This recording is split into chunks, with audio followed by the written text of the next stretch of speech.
So on the horn with me now, the legendary Alan Cutler has just written a book called Cut to the Chase. Was #1 on Amazon for basketball autobiographies, and we are very proud of Alan. Here he is from his bunker. Good to see you, buddy. Hey, Pally, how's life? Good. So what's this whirlwind been like, where it's all about you? I know this has got to be a dream for you, where you get to talk about yourself all day. You are so perceptive. You never cease to amaze me. The truth is, this is all about pushing the stories. And honestly, not pushing me. I know that shocks you, but it's actually true. Yeah. I went really deep. Part of it was fun. Part of it was a ton of work. Part of it was painful. Mm-hmm. I mean, I admit mistakes. I admit other people's mistakes. Yeah. There's a lot of motivational stories in here. There are things, it's interesting, with the Black Lives Matter, which is huge now, and it should be. This part of the book was done a couple of years ago, where I'm tackling social issues. Yeah. A couple of years ago, because this book was done in the process of a couple of years, and I have black athletes opening up as to what it was like playing in Kentucky. I have the story, which I think you know, then when Channel 18 wanted to fire me because of the Billy Gillespie thing. Oh, yeah. Well, you're not really going to run away from me, are you? You need to get in shape, don't you? I can run all day with you. Yeah, no, I remember that very well. Yeah. There's breaking news in there. There's FBI letters. There's a story about how a big-name coach going to the bathroom changed his career. I Wow. played tennis. That must have been quite the transaction. Actually, for that coach, it was. Okay. How about that? Yeah. And it had to do with the NCAA and lawyers. Yeah. And what to do and what not. There are so many stories in here that are deep. You know, one of the things that Doc likes to tell, Dr. John Wong, my partner, who did an unbelievable job in this, is that, okay, everybody knows who Melvin Turpin is, but I get into Melvin the person and what he went through and how sad it was. Yeah. Matter of fact, when Mary Jo was the one who called me when he died, Yeah. committed suicide, and I'm going through the Salt Lake airport, I'm just crying like a baby. Right. But what he went through and what the NBA didn't do for him. Mm-hmm. I mean, there are so many stories like that. What was really cool, and I'll share this, I can't tell you the names on or off camera. There are so many people that I rekindled my relationships who have trusted me going back to the 80s, who gave me extra information for the book because they trusted me.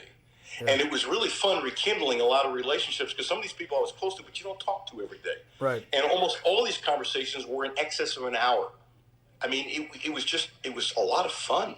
Hey, let me ask you a question, Alan. Did you because one of my favorite Alan Cutler stories is the Roger Clemens story. Is that in the book? No. Can I tell that story? Please. So, you know, we had sort of this, if it bleeds, it leads, barn fires and car crash mentality where we worked.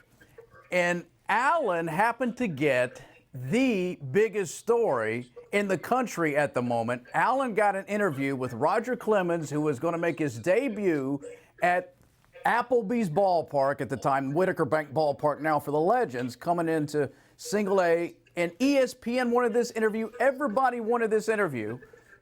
And Alan gets it. So Alan's talking to the guy. Meanwhile, a barn catches fire in Woodford County, and I'm watching the news director, the assistant news director, the assignment editor lose their minds because Alan has the one operational life truck, and they want him to go to daggone Woodford County, and he's talking to Roger Clemens, and I'm just sitting there in amazement watching these people.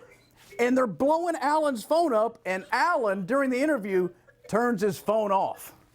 And I loved it. And when Alan came back, they ripping him, they're yelling at him, and Alan stood his ground, and I was so proud, and I just loved that moment. Good job, Alan.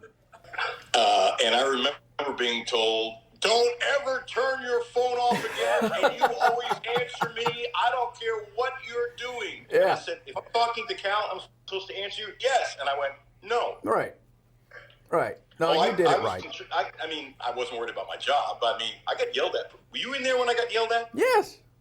Okay. Yeah, I was right there watching it because I was just happy it wasn't me being yelled at the moment. I was.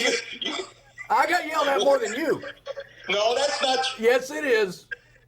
You know what? You might be right, come to think of it. Yeah. See, we can share this. One of the bonds that you and I have is that we got in trouble. All the time. Oh, I didn't get in trouble all the time. I got in trouble. Yeah. And so there's a bond between Lee and I, and I'm not trying to be a jerk here, but if you did TV and you didn't do it like Lee has his style, I have mine, we're different, but there's some similarities. Yeah. If you don't get in trouble and you're just kind of muddling along and having a wonderful career, you don't get it. Oh, and matter of fact, when I turned the phone off, you knew that I knew, like you would know, Yeah. I'm going to get it. And I said to myself, they're not going to fire me for this, and I'm going to stay my ground. And that stuff usually blows over in a day or two, and it did. And, as soon as I left the office, you know what bothered them? They could tell I didn't give a Right. blank That's right. about what they said. That's right. Well, listen, Alan, again, if folks want the book, they go to Amazon. They can purchase it there. I know you've had successful book signings. I'm sure you'll continue your Hey, Look at Me tour, which we're all sick of. But it's so good to see you.